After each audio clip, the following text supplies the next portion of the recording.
আসসালামু আলাইকুম রহমতুল্লাহি বারাকাতু। আপনাদের মাঝে আবারও আরবি হাতে লেখা নিয়ে আসলাম। এর আগের বার আমরা শিখছিলাম যে জিম হা খ, আর এবার শিখব র সা ওয়াও দাল জাল। তো আমরা লিখবো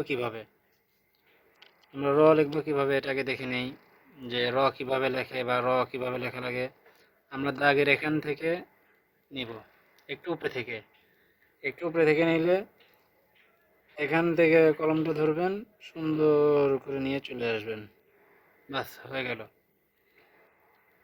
তো আমরা আবারও দেখি যে এখান থেকে ধরবেন, সুন্দর করে কলমটা নিয়ে চলে আসবেন। এই যে এখান থেকে ধরবেন, কলমটা নিয়ে চলে আসবেন।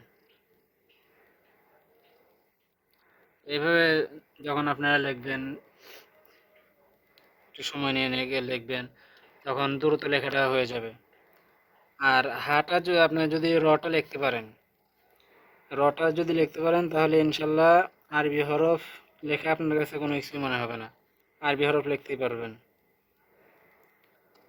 এই যে, আর পারলে আপনি ঝাটাও পারবেন। এই দেখেন, দিলেন, রর উপরে এক নুক্তা দিলে ঝা। দেখেন, খেয়াল করেন, আপনারা লেখা বাদ দিবেন না, ধরে ধরে লিখতে থাকবেন।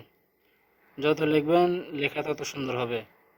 আপনারা মনে করবেন যে একবার লিখবো তাহলে লেখা হয়ে যাবে, না, এমন না।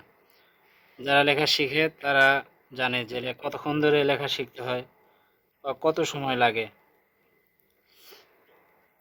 আর দেখেন, আর ঝা হয়ে গেল। এখন ওয়াওটা আপনার এই রটা দিছেন এমনই, শুধু উপরে এই যে এইভাবে দিতে হবে। এর আগে আপনারা যে ফা লিখছিলেন, বা তা সা ফা কাফ, ওই ফার মতো এরকম করে দিয়ে তারপরে এটা দিয়ে দিবেন। এই দেখেন, আগে আপনারা দিলেন, ধরার পরে এখান থেকে ধরবেন, এই যে হয়ে গেল ওয়াও। এই যে, আপনি যদি আর ঝালে লেখেন তাহলে ওয়াওটা আপনাদের কাছে সহজ হয়ে যাবে। যত লিখবেন তত লেখা সুন্দর হবে, লেখা সুন্দর হতেই থাকবে। এরপরে দেখেন দাল, এইভাবে কলমটা নেবেন। এই যে আমরা যে আলিফ লিখছিলাম, এই যে এইভাবে আলিফটা লিখছিলাম, এই যে এভাবে ধরে এইভাবে লিখছিলাম, তো সেম এমনই এখান থেকে ধরবেন, এই যে এরপরে এই যে শেষ, ডাল হয়ে গেল। আপনারা লিখবেন আর পড়বেন, তাহলে লেখাটাও হয়ে যাবে, আপনার পড়াটাও হয়ে যাবে, আবার সওয়াবও হবে। এই দাল, এরপরে জাল। দেখেন, আমরা যদি দাল লেখা শিখে গেছি, তাহলে দাল লেখা যদি শিখে যান, তাহলে দাল লেখা শিখলে জালটাও পারবেন। উপরে এক নুক্তা দিয়ে দিবেন, জাল হয়ে যাবে। একটা হরফ যদি লিখতে পারেন আপনি, বাদ বাকি সব হরফে আপনার কাছে কোনো কিছুই মনে হবে না। আর লেখার যদি আপনি মজাটা বুঝে যান,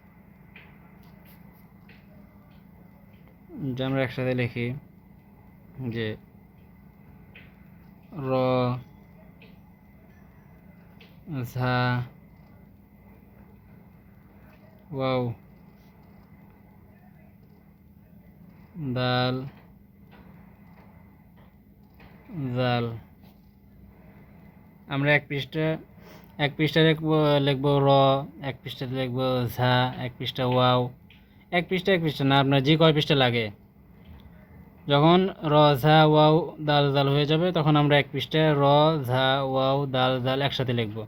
তো আপনারা দেখতে পাচ্ছেন যে রটা নিচের ঘরে আর দাল জাল এটা উপরের ঘরে, অনেকজন আবার নিচের ঘরে দিয়ে দিবে, তো এমন না করি। র র ঝা ওয়াও উপরের ঘরে, নিচের ঘরে দাল জাল উপরের ঘরে, এটা আমরা খেয়াল করব বিশেষ করে। আজকের ভিডিও এই পর্যন্তই। আসসালামু আলাইকুম রহমতুল্লাহি ওয়া বারাকাতুহু।